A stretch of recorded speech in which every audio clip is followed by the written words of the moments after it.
قرآن مجید کی تلاوت، ترجمہ، تفسیر، حدیث، نعتیں، تجوید، گرامر کے لیے اس چینل کو سبسکرائب کریں، ویڈیو کو شیئر کریں اور لائک کریں۔ نحمدہ و نصلی علی رسولہ الکریم، اما بعد، فاعوذ باللہ من الشیطان الرجیم، بسم اللہ الرحمن الرحیم۔ آج کا ہمارا موضوع گفتگو ہے زبان کی شائستگی کے اسباب۔ ایسی بات سے ہمیشہ اجتناب کرو جس کے بعد اس کی معذرت پیش کرنا پڑے، اور فضولیات اور بکثرت باتوں سے دور رہو۔ اپنے پروردگار کے اس فرمان کو یاد رکھو، لا خیر فی کثیر من نجواہم الا من امر بصدقۃ او معروف او اصلاح بین الناس، سورۃ النساء 114۔ ان کی اکثر سرگوشیوں میں کوئی بلائی نہیں مگر جس شخص نے صدقے، کسی نیکی یا لوگوں کے درمیان اصلاح کا حکم دیا۔ اللہ تعالیٰ کا ذکر کیا کرو۔ رسول اللہ صلی اللہ علیہ وآلہ وسلم کی حدیث ہے، آپ کی زبان ہمیشہ اللہ کے ذکر سے تر رہے، اور قرآن مجید کثرت سے پڑھو، اور قرآن مجید سے جو آپ کے لیے آسان ہو اسے زبانی یاد کرنے کی کوشش کرو تاکہ زمین و آسمان کے مالک سے آپ اجر عظیم حاصل کر لیں۔ فرمان باری تعالیٰ ہے، فَاقْرَؤُوا مَا تَيَسَّرَ مِنَ الْقُرْآنِ، سورۃ المزمل 20۔ بس جتنا آسان ہو قرآن پڑھ لیا کرو۔ ہر سنی سنائی بات کو بلا تحقیق آگے بیان کر دینا پرہیزگار اور مومن لوگوں کی عادات نہیں۔ رسول اللہ صلی اللہ علیہ وآلہ وسلم کا ارشاد گرامی ہے، آدمی کے جھوٹا ہونے کے لیے اتنا ہی کافی ہے کہ وہ ہر سنی سنائی بات کو بیان کرتا پھرے۔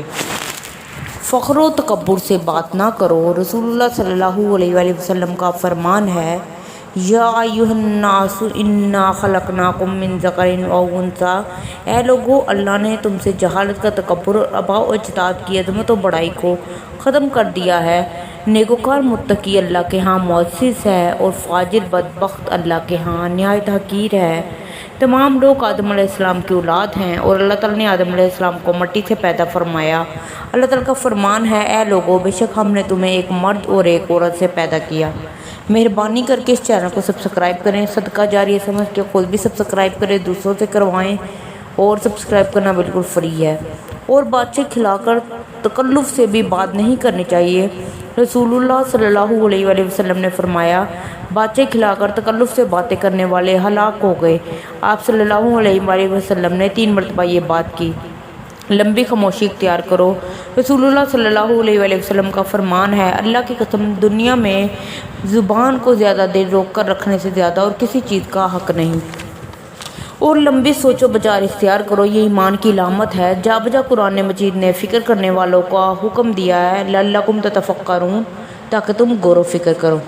جو انسان آپ سے ہم کلام ہو اس کی بات کو مت ٹوکو، اور جب تک تجھ سے بات کرنے والا پہلے نہ ہنسے اس وقت تک مت ہنسو۔ بات کو غور و توجہ سے سننا آپ کے مؤدب و افضل ہونے پر دلالت کرتا ہے۔ اس بات پر حریص رہو کہ آپ کے منہ سے کوئی اچھا کلمہ ہی نکلے۔ رسول اللہ صلی اللہ علیہ وآلہ وسلم کی حدیث ہے، جو شخص اللہ تعالیٰ اور آخرت پر ایمان رکھتا ہے بس وہ بہتر بات کہے یا خاموش رہے، کیونکہ جو بھی لفظ آپ کے منہ سے نکلتا ہے وہ لکھ لیا جاتا ہے۔ ارشاد باری تعالیٰ ہے، ما یلفظ من قول الا لدیہ رقیب عتید، سورۃ القاف 18۔ آدمی جو کوئی بات اپنی زبان سے نکالتا ہے تو اس کے آس پاس ایک نگہبان تیار ہوتا ہے جو اسے لکھ لیتا ہے۔